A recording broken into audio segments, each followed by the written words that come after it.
buying a Pixel Fold in 2025, or I cannot afford $2,000 for a Z Fold 7.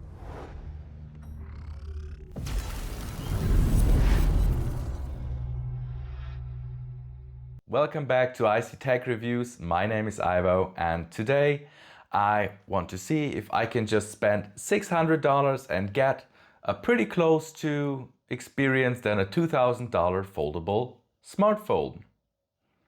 So I have tested the Google Pixel Fold for a couple of days now, and at the end of the video I want to check in with you if this is still a good phone for you, if this holds up in 2025 with its bit of older generation tech, and for how much of a money or for which person this could be a potential phone. So first thing to look at, and incredibly cool feature, is this form factor. People call it a passport-like form factor, and I don't know why, because it looks and feels like a passport, and it is incredibly handy to operate it with one hand.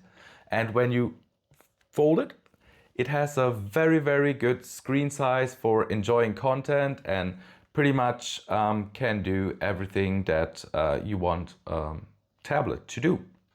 On the geometry side, so thickness and also on the weight, you will notice that this device is from 2023. Mainly in the weight with 280 grams. If you put this thing into a pocket and you have short trousers on, man, this thing will pull you down. So I really think that you have to hold it in your hands and then decide if this is a phone for you. For the thickness, it's okay.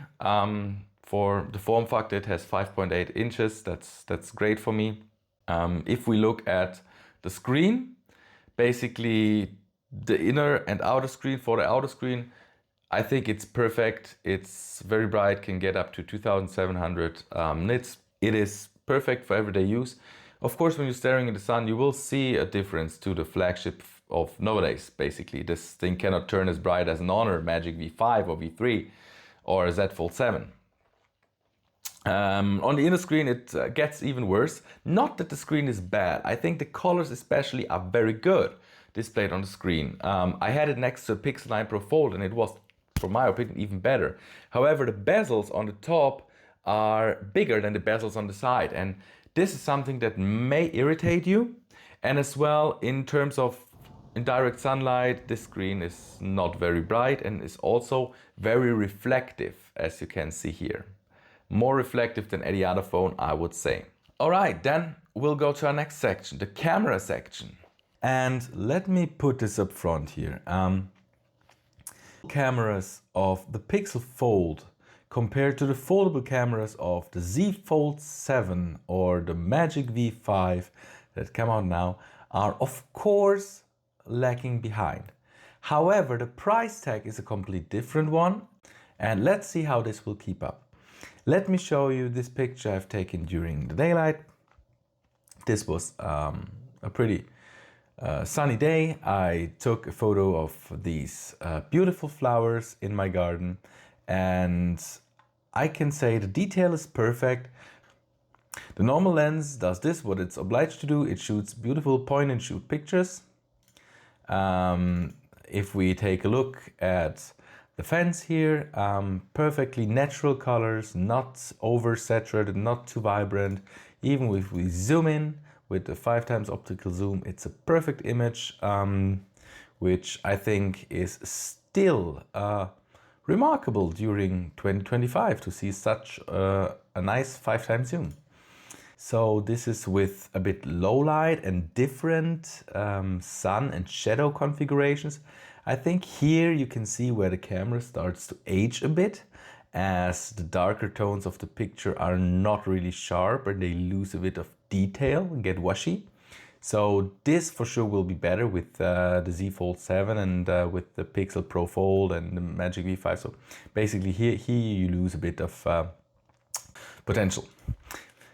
Then I pulled out something unique for you. I compared it against my Galaxy S25. If we look at the main lens, which is a 48 megapixel lens. I will get some exclusive shots against a Galaxy S25, which has a 50 megapixel lens. I will leave it to you. If we look at the standard lens, this is a shot I zoomed in a lot. You see the pixel fold loses some clarity and details if we really zoom in. So this, guys, is pretty much most of the zoom on a 4K monitor that I could achieve. If we take a look at the zoom lens, so the Galaxy has its 12 megapixel zoom lens, or 10 megapixel zoom lens, sorry. And the Pixel has as well a 10 megapixel zoom lens. However, it's 5 times optical zoom. If we compare this against each other, I will show you this shot.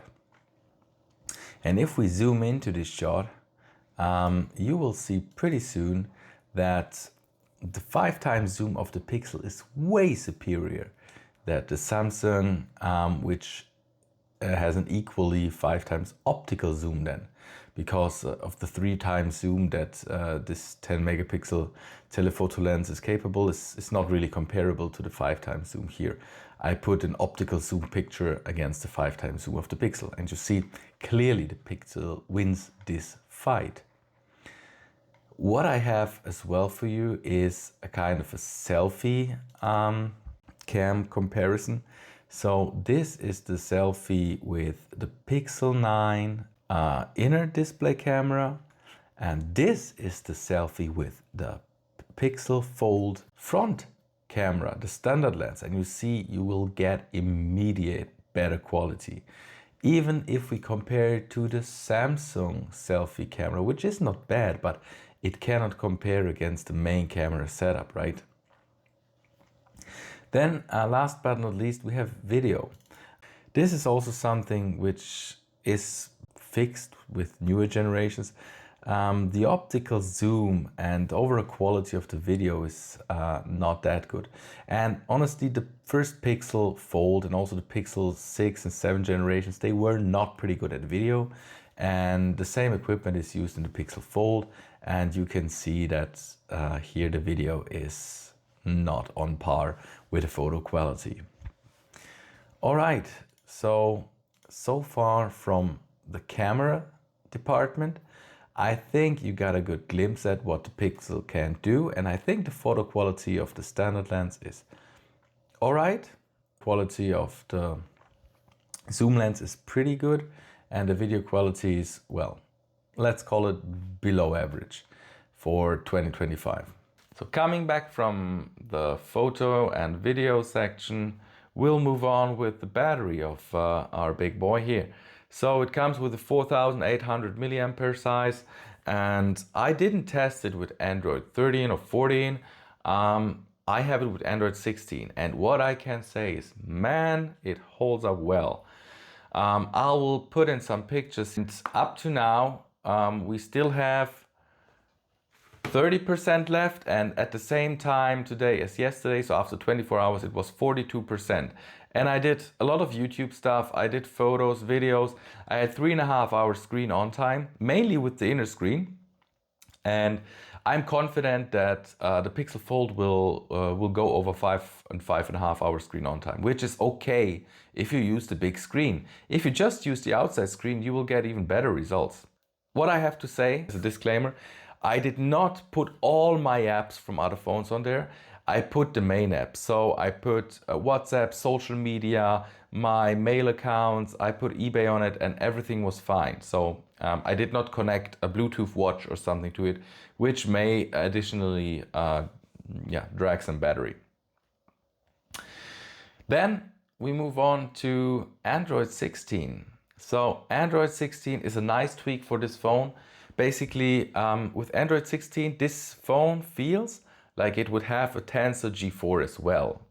I'll tell you, most people that buy this phone and are not a gamer in specific wouldn't even notice if there's a G4 or G3 or G2 inside. You will notice it from the AI functions, and if you shoot photos directly to a Pixel 9 Pro Fold, you will see the image processing of the Tensor G4 is better, but most people will not notice the processor in here, and for their tasks, it will be sufficient. So what's the final verdict? I told you at the beginning that I want to give a recommendation for people who are looking at foldable or want to try foldable but don't have $2,000 to spend on it, and even with trade-ins don't have $1,800, $1,700 to go to a foldable phone. If you can pick this up here below 600 euros, 500 euros or equally dollars, you will have a decent experience of what a foldable phone can be and what a foldable phone can do. I don't use it to multitask. I don't use it to keep two apps separately open. And yeah, what I do is I mainly enjoy the content on it and enjoy the videos and pictures. And that's the inner screen for me. I really like to have a tablet where I can watch a movie, where I can watch a YouTube video. And for $500, for 500 euros, this is a steal. The cameras are great, very close to the Pixel 9 Pro Fold. The screen is good to enjoy YouTube. The outer screen is a perfect smartphone screen in today's world, and the battery life is great. So I hope you have an opinion now, and I'm very curious to have your opinion on my channel. So if you enjoyed the video, drop a like, leave a comment or subscribe, and we'll keep in touch. See you next time. Bye.